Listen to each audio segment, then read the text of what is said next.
Olá! Hoje é dia de aula de encerramento da disciplina 23, Conteúdos e Didática de Ciências e Saúde, do curso de Pedagogia Unesp-Univesp. Vamos conversar ao vivo com o professor autor da disciplina, Gilberto Luiz de Azevedo Borges, da Unesp de Botucatu. E quem tiver perguntas, pode nos enviar, pois no segundo bloco, o professor Gilberto vai tirar todas as dúvidas. Boa noite, professor. Boa noite. Gostaria, nessa nossa conversa de hoje, de entender um pouco, professor, como é que foi o andamento da disciplina? Como é que os alunos viram a disciplina que envolve os conteúdos e a didática de ciências e saúde? Bom, eu espero que tenha sido boa, né? A gente não tem todos os dados a respeito ainda. E as informações que nós temos é que as coisas ocorreram tranquilamente. A gente sabe que foi proposto uma quantidade significativa de atividade, bastante texto, né? Mas a gente espera que tenha sido proveitoso para os alunos. Então, a minha avaliação, embora ainda não seja definitiva, é de um saldo positivo, né? E acho que a gente conseguiu, em relação aos objetivos gerais colocados, atingir, ou vamos atingir agora com o encerramento da disciplina, aquilo que era fundamental, ou seja, um momento de reflexão a respeito das possibilidades e dos limites do ensino de ciência, mostrando que, apesar das dificuldades que os professores têm, é possível fazer um ensino de qualidade, é possível fazer com que o aluno participe efetivamente. Então, eu acho que no saldo aí foi positivo. O senhor acha que depois de ter passado por toda essa experiência, tanto nos exercícios quanto na leitura dos textos, até mesmo assistindo aos programas feitos em relação a esses temas, os alunos vão levar um conhecimento interessante para a sala de aula, tanto para o professor quanto para quem vai ser gestor, por exemplo, de uma escola no futuro? Eu espero que sim, acredito realmente que sim, né? A gente procurou fazer uma disciplina, quer dizer, pautada na realidade e nas possibilidades que existem para o trabalho de ensino, no ensino de ciências. Embora tenha sido feita uma proposta que, no geral, é uma proposta que demanda mudança em algumas condutas, em conhecimento do professor, a gente continua a acreditar, eu continuo a acreditar e tenho a impressão que isso passou para os alunos, que é uma possibilidade efetiva de trabalho, né? Tanto para o professor como para a equipe escolar, né? E você coloca a questão do gestor, né? O nosso curso também tem as características de formação de gestores, então a gente espera que os futuros gestores tenham percebido, quer dizer, a importância do ensino de ciência na grade curricular. A gente sabe, falamos isso no nosso primeiro encontro, a história do ensino de ciência tem mostrado momentos de maior desenvolvimento, momentos em que o ensino de ciência tem um certo refluxo, né? E a gente sabe que o papel da equipe escolar é fundamental. E, nesse sentido, o gestor tem um papel fundamental, um papel essencial de articular. Aliás, né, você colocou a questão dos vídeos, todos os vídeos mostram que o trabalho funciona bem quando tem uma equipe por trás. E equipe significa professor, significa os funcionários, significa o coordenador, o gestor e a comunidade envolvida. Então, essa foi a mensagem e a gente espera que, tanto para o professor que vai atuar ou que está atuando em sala, como para o futuro gestor, tenha ficado essa mensagem. Ensinar ciências não é fácil, né? Muitas vezes gera um certo tumulto na escola, sai da sala de aula, mexe com água, mexe com terra.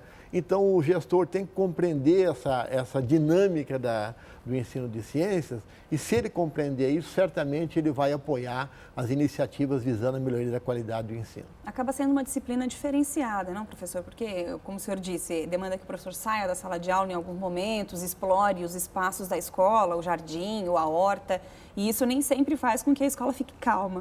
Com certeza. Mas são necessárias essas articulações do professor com o colega da sala do lado, até mesmo com o coordenador pedagógico ou o diretor, para que a atividade em si ela seja plenamente realizada. Com certeza. Se não houver esse trabalho em equipe, ficar o professor sozinho, ele até pode conseguir alguma coisa.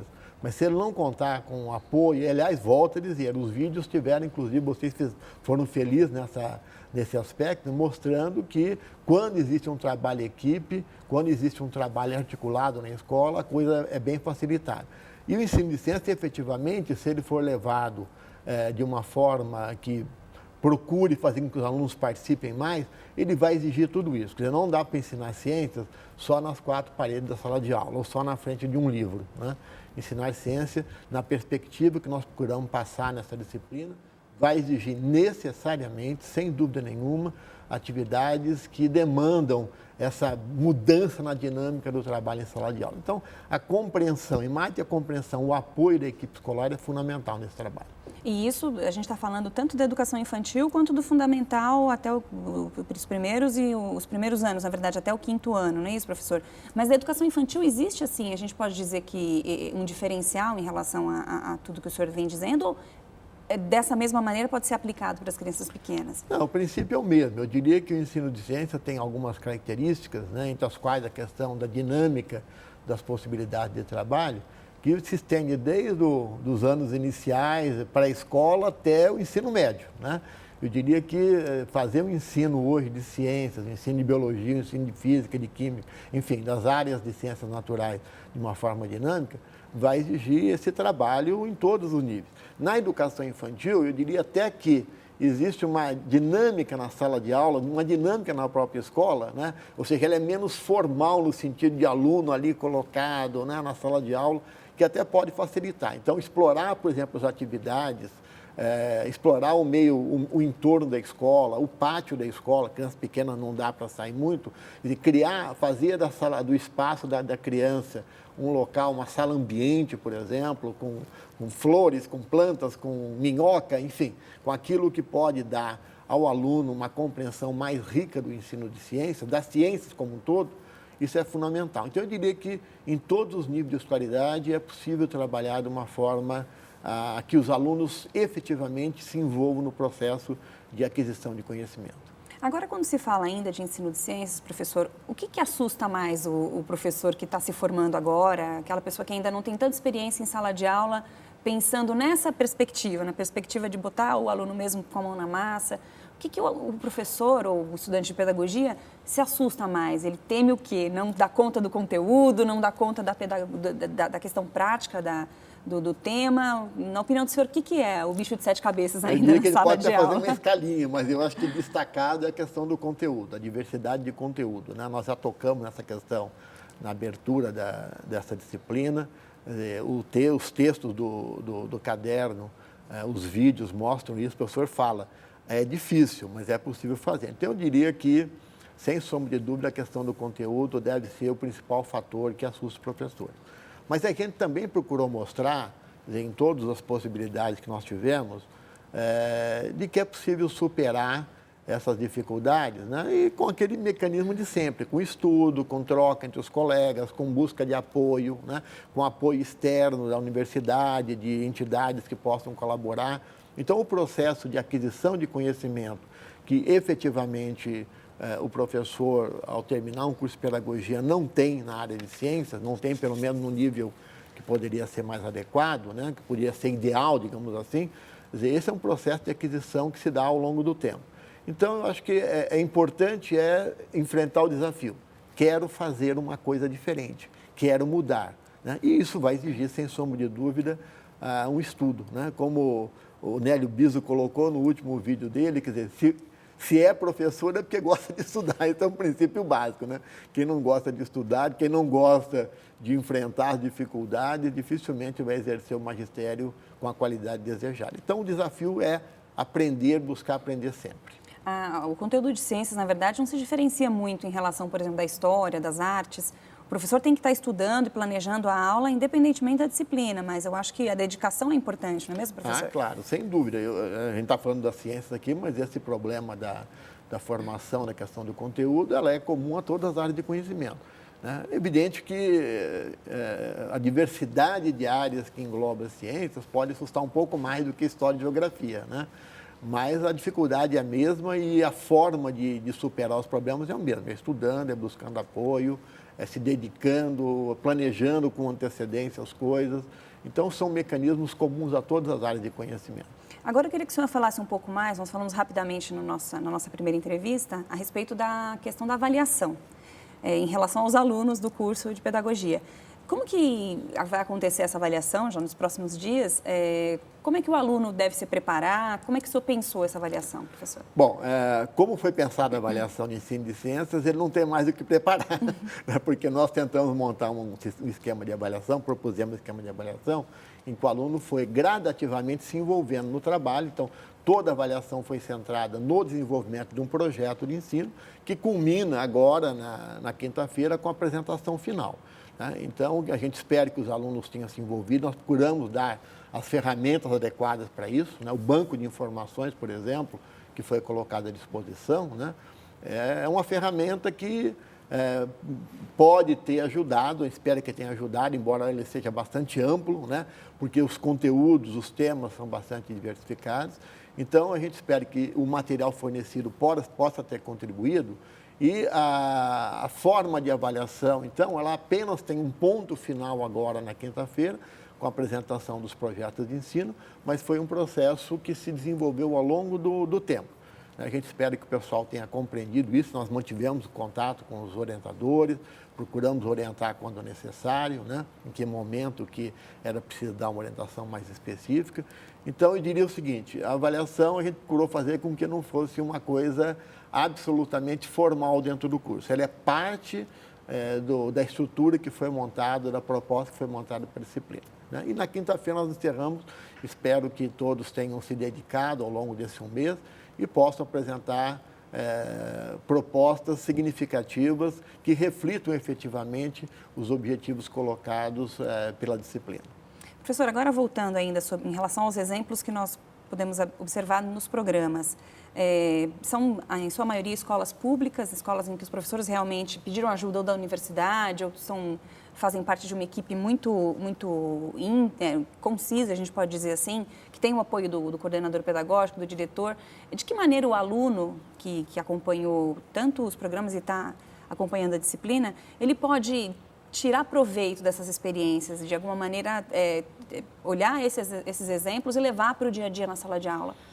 Eu acho que esse é o objetivo principal da disciplina. Eu, sinceramente, eu não imagino que em um mês de uma disciplina, né, pela concentração de atividades, a gente consiga fazer muito mais do que sensibilizar e dar algumas possibilidades de caminho. Então, quando nós pensamos o caderno, quando nós discutimos com vocês a questão dos vídeos, era no sentido de dar um material que pudesse ser constantemente consultado pelos professores, mesmo, visitado. Né? Então, o vídeo continua ali, eles têm o CD, o caderno está à disposição. A gente espera que esse princípio fundamental da aprendizagem, que é aprender a buscar a informação, aprender a aprender, como a gente diz aí, né, possa ter sido passado na disciplina.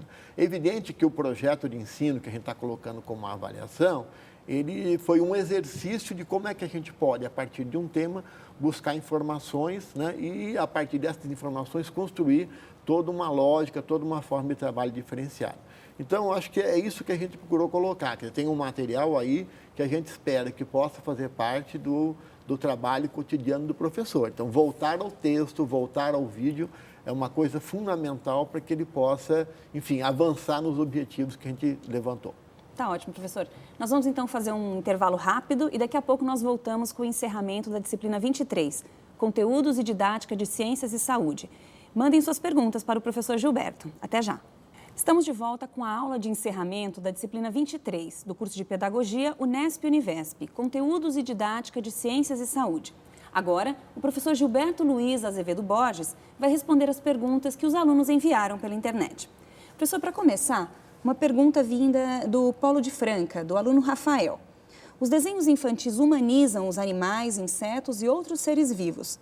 Como essas características humanizadas podem contribuir ou prejudicar o entendimento do que é natureza por parte das crianças? Então, botar sorriso no sol, colocar sorriso em tudo que é na nuvem, né, nas estrelas. Isso é bom ou é ruim o professor apresentar, principalmente para a criança pequena, dessa maneira, professor? Olha, é difícil dizer se é bom ou é ruim. Evidentemente que é um recurso, a gente tem que pensar nesse sentido, é um recurso pedagógico que se utiliza para tornar talvez mais próximo da compreensão dos alunos, né? Tornar mais lúdico, quer dizer, colocar o solzinho, colocar a criança e as gotas da chuva com formato, né, com cores, etc. Então, eu diria que é um recurso pedagógico. Se for entendido como recurso pedagógico, né, e se a gente usar esse exemplo para poder fazer uma passagem para aquilo que é natural, para aquilo que é real, eu acho que não teria problema nenhum. Né? Então, eu diria que nos anos iniciais, na educação infantil, nos anos iniciais, se a gente entender, e se a criança conseguir entender que esse é um recurso, eu acho que eu não teria maiores problemas, não. Mas a gente tem que gradativamente aproximá-la e ela mesma vai perceber isso, né? A hora que ela vê o sol, né? Não é do jeito que está no livro, né? E aí, mas é importante o professor ter esse diálogo com a criança, né? E tentar, inclusive, compreender, quer dizer, como é que ela vê isso, né? O que significa para ela essa forma de representação. E, a partir daí, ele vai encontrando os espaços para poder chegar naquilo que é o real da natureza. Mas não existe um momento exato, a partir de agora, esquece o rostinho feliz e parte para a teoria. A gente encontra livros didáticos, normalmente assim, na educação infantil e anos iniciais, parece que assim, é a época da brincadeira. Então as coisas estão muito marcadas por um período mais lúdico, né? Mas eu diria que não tem, não. Por isso que eu disse que é importante esse diálogo com as crianças. Ao mesmo tempo que você mostra a representação de uma joaninha, por exemplo, né, que é um bichinho muito bonitinho, que todo mundo gosta de colocar, de enfeitar, de colocar cores que não são reais, você mostra o real, né? E vai tentando fazer essa relação. E a hora que você perceber que é possível fazer a passagem dessa parte mais representativa para a parte real, e é aí que tem que acontecer essa mudança. Professora, mais uma pergunta vinda de Franca, do Polo de Franca, aluna Wanda. Gostaria de mais informações para a área de ciências da educação inclusiva, sobretudo de deficientes visuais, surdos, deficiências físicas. Penso muito sobre isso e sinto carência de informações a esse respeito. Existe alguma diferença, professora, em ensinar os conteúdos de ciência para essas crianças que têm algum tipo de dificuldade? Olha, em princípio não. A gente, né, se é uma situação de inclusão, e o princípio básico é esse, ensinar as mesmas coisas para todos, né? Agora, é evidente, eu acho que essa é a preocupação dela, é como fazer isso, né? Você sai, por exemplo, com as crianças para uma atividade fora da sala de aula, no próprio entorno da escola, se não houver uma preparação específica, dificulta muito. Hoje nós temos várias situações, vários locais já devidamente organizados para que possa receber o deficiente visual, o deficiente auditivo, né? Mas, a rigor, eu diria que essa é uma questão ainda muito precária no ensino de ciência, né? Eu, quando professor da rede estadual, tive uma aluna que era deficiente visual, né? Ela não enxergava absolutamente nada. E a gente trabalhava com atividades práticas. Como fazer atividade prática, né, e fazer com que ela percebesse os fenômenos para que pudesse responder, né? Essa era uma dificuldade. Ajudava muito os colegas, né? Os alunos ajudavam descrevendo, colocando a mão dela no experimento, enfim. A gente criava situações e a classe interagia muito com ela nesse sentido, para que ela pudesse ter minimamente a percepção do que estava acontecendo. Agora, a literatura específica sobre o ensino de ciência ainda é muito restrita, né? Em Campos de Bauru, por exemplo, na pós-graduação, tem um grupo que trabalha com isso, né?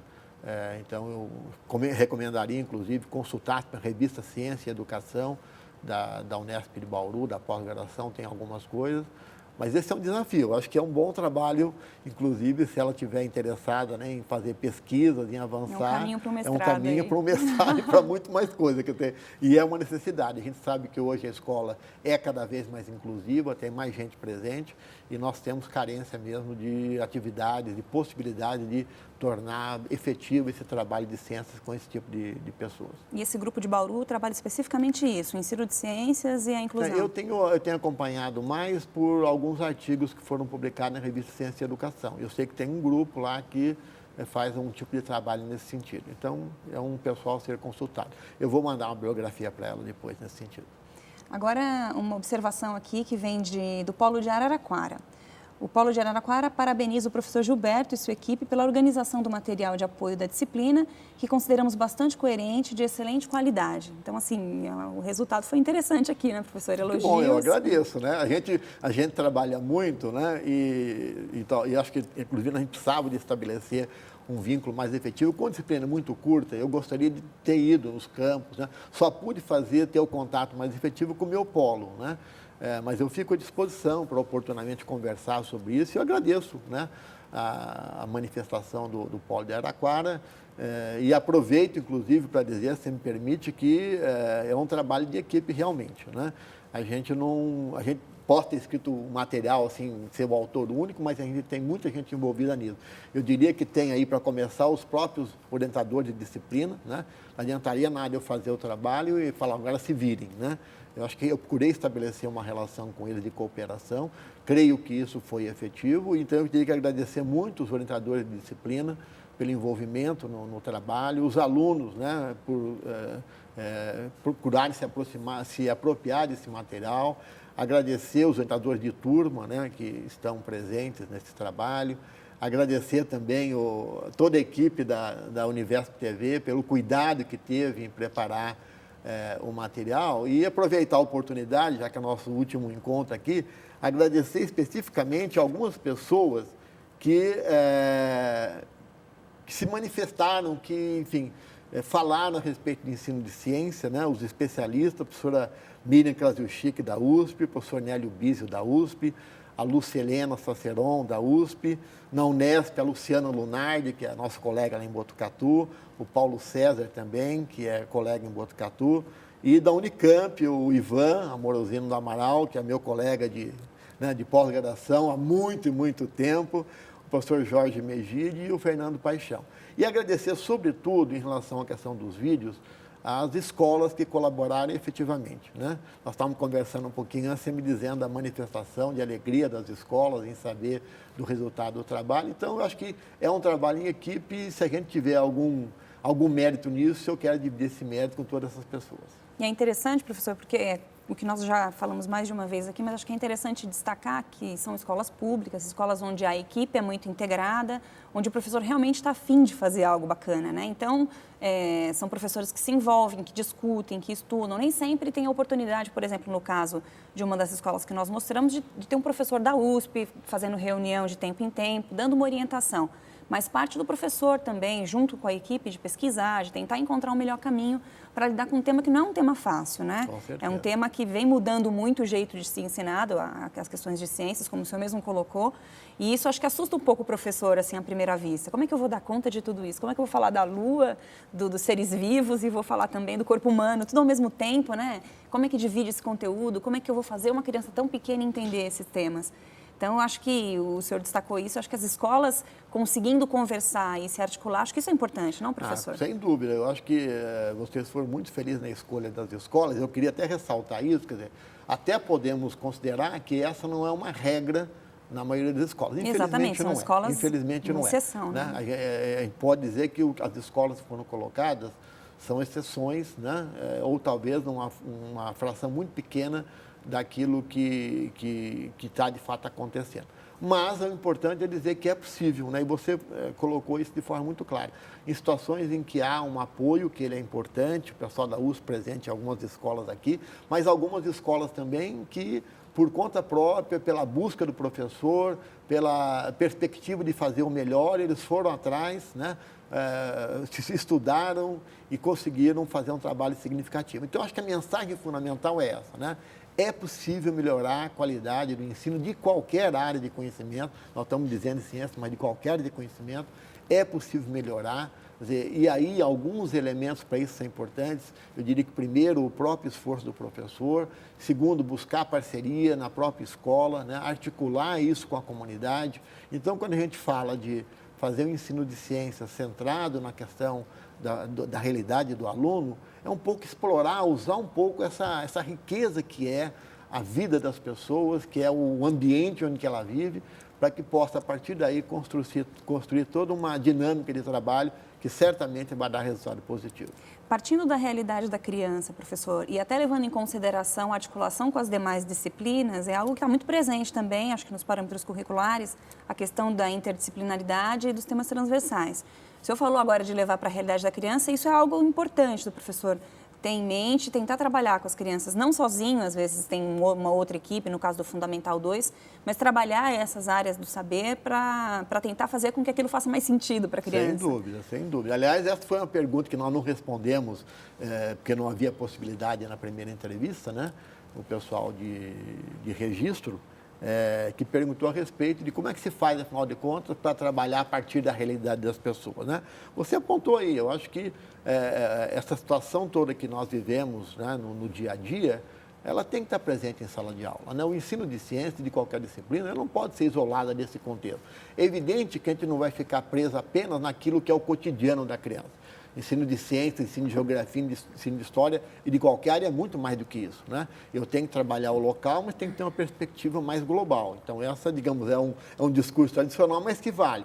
Mas se o ponto de partida for esse, quer dizer, o contexto de vida da criança, a situação do local onde ela vive, de contar com a comunidade, com a participação das pessoas, de repente tem lá um viveiro de planta que pode ser visitado, tem uma fábrica que pode ser visitada. O exemplo da escola do interior foi muito bom nisso, né? Exatamente. Então, o pessoal tem lá o local para visitar em São Miguel Arcanjo, foi também para Itu, para Salto visitar as coisas. Então, acho que explorar um pouco isso, né? Enfim, agora isso não é uma atividade fácil, não é. Eu diria, inclusive, que é um trabalho que tem que ser feito em equipe e tem que ser feito a longo prazo. Talvez uma pequena coisa no ano seguinte. A ideia do banco de informações que a gente passou é isso, quer dizer, é preciso começar a armazenar, entre aspas, quer dizer, buscar informações a partir de temas que sejam relevantes, para que a gente possa, no decorrer de alguns anos, ter um material muito legal para poder trabalhar de forma diferenciada. A questão de trabalho com projeto é interessante também, né, para ciências? Sem dúvida. E aí trabalhar com projetos significa fundamentalmente você buscar informações, criar situações para que as coisas possam acontecer, né?